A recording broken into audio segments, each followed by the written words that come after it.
हाय नीतू. हाय ऋषी. हाय पल्लव. काय मग कसं चालू आहे सगळं?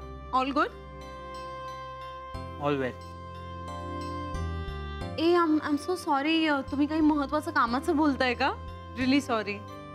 अगं नाही म्हणजे कामाचंच बोलतोय आम्ही, पण दॅट्स ओके. मिस्टर तिळगुळकर, मी आपल्या ई मॅगझिन बद्दल हे म्हणत होते, जरी आपलं ऑफिस बंद असलं ना तरी या महिन्याचं आपलं एडिशन हे आपल्या रीडर्स पर्यंत पोहोचायलाच हवं. Yes ma'am. आपले जे सबस्क्रायबर्स आहेत त्यांना आपण दुखावू शकत नाही, म्हणून आपण इतर ठिकाणी बसून ऑफिस वर्क करूया. नक्कीच. म्हणजे आपण या संदर्भात आपल्या स्टाफशी एकदा बोलून घ्यायला हवं. त्यांची काही हरकत नसेल ना तर आता आपण थांबून चालणार नाही. ओके मॅम, मी त्यांच्याशी बोलून घेतो आणि तुम्हाला कळवतो. Okay okay. One more thing, तुमच्या मित्राला म्हणा की त्याने असा अचानक शो का बंद केलाय.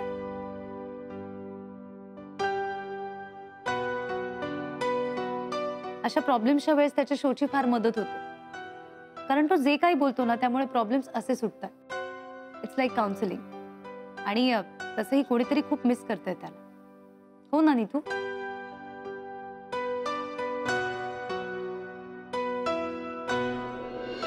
इथून रिशाला नकार दिला ठीक आहे, पण काहीतरी कारण असायला पाहिजे ना त्याच्या माग. मीच जाऊन विचारतो तिला. नाही नाही काका, तुम्ही काय बी करू नका. रिशाला विचारल्याशिवाय काय बी करायचं नाही. त्याचं तो करेल ना मॅनेज. कोण काय मॅनेज करत? काका तुमच्यासाठी पाणी घेऊन येतो मी. तुम्ही कधी आला? तासभर झाला हो. पण मला सांगा, तुम्ही ज्या कामासाठी गेलता ते काम झालं का? म्हणजे कुणी मित्र मदतीसाठी उभा राहिला का तुमच्या? कुठल्या तोंडाने यांना मित्र म्हणावं? त्यांच्या अडीअडचणीला मागचा पुढचा विचार न करता ज्यांना मदत केली ना, त्यांच्या गाठीशी एवढा पैसा असून सुद्धा त्यांनी हात वर केले. समजी दुनियाच अशी आहे हो, कुणाकडनं अपेक्षा ठेवणंच चुकीचं आहे.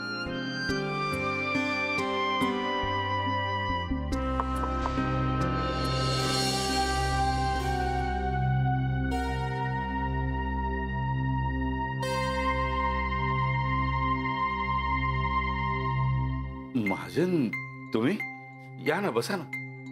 नाही असू द्या.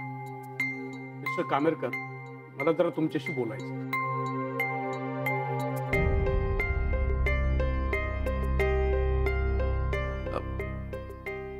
आता माझ्याकडे काहीच शिल्लक नाही हो. नाही नाही, मला काही नकोय तुमच्याकडून. मी तुम्हाला हे सांगायला आलो की मी माझा निर्णय बदललाय.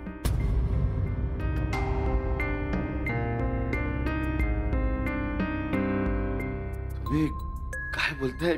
काहीच कळत नाही मला. नाही, माझ्यावर विश्वास ठेवा. तुम्हाला मी 6 महिन्याची मुदत वाढ दिली, त्यात तुम्ही कर्ज फेडू शका.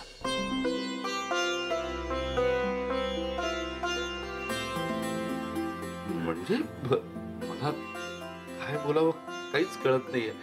चुकीचं समजू नका, पण तुम्ही जर हे सगळं कागदोपत्री केलं ना तर फार बरं होईल.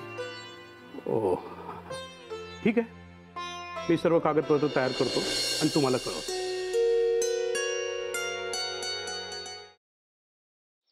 खरंच गाडी शिकायची यार, आणि मी रोज प्रॅक्टिस करते ना प्रॅक्टिस. काय तर प्रॅक्टिस करते, सांग तिला. क्लचवर पाय ठेवते आणि गाडी नुसती भुरभुर भुरभुर भुरभुर. इंडिकेटर लावा म्हणलं तर वायपर लावून ठेवते. गाडीचं स्टेअरिंग तर असं फिरवते जसं काय लहान पोरांची गाडी आहे. बासा, खूप झालं. मी तुम्हाला इथे मदत मागायला आली आणि तुम्ही मलाच डिस्करेज करू नका.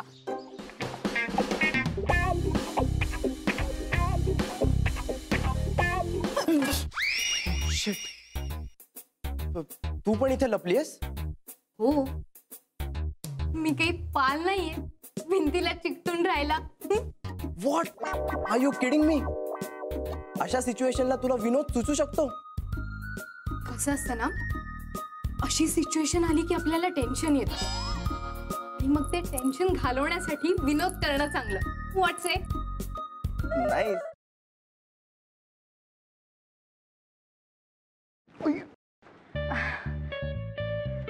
सॉरी. It's okay. हे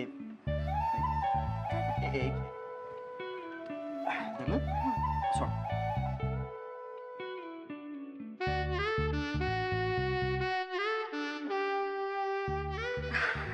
अरे थँक्यू. अरे त्या दिवशी ना माझ्या फ्रेंडचा फोन आलेला आणि ती अचानक मला बोलायला लागली की तिला कॅम्पिंग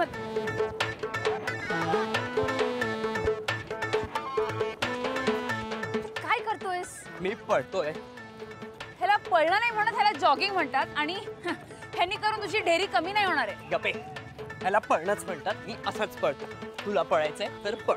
अरे पण तू का पळतोयस? अरे आपले मित्र आहेत ना, त्यांना विचारायचंय त्यांची युवागिरी काय आहे. वा! हो चल. आ!